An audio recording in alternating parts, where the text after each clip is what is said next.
पटना के आसे पासे बसवा बिकला है। पटना के आसे पासे बसवा बिकला है।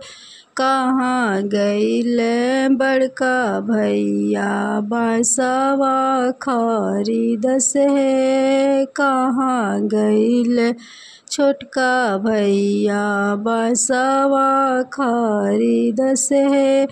पटना के आसे पासे बसवा बिकला है। पटना के आसे पासे बसवा बिकला है।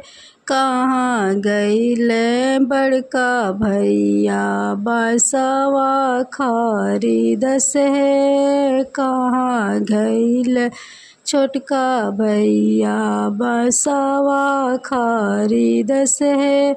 बसवा खरीदी भैया मड़वा छवले है। बसवा खरीदी भैया मड़वा छवले है।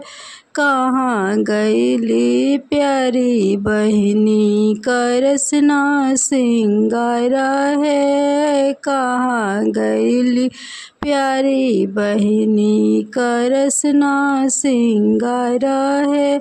16 सिंगार करी मड़वा में खड़ी है। 16 सिंगार करी मड़वा में खड़ी है।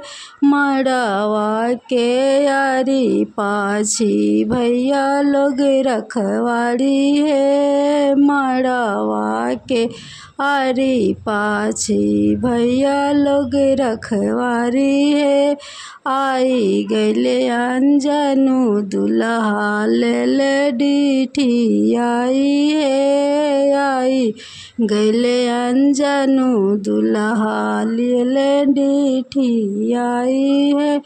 आजू के रतिया सरऊ कलरा खवारी है। आजू के रतिया सरवा कलरा खवारी है।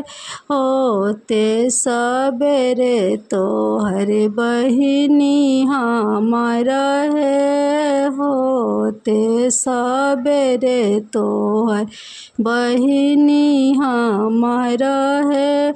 होते सबेरे ले हब डोलिया फनाई है। होते सबेरे ले हब डोलिया फनाई है।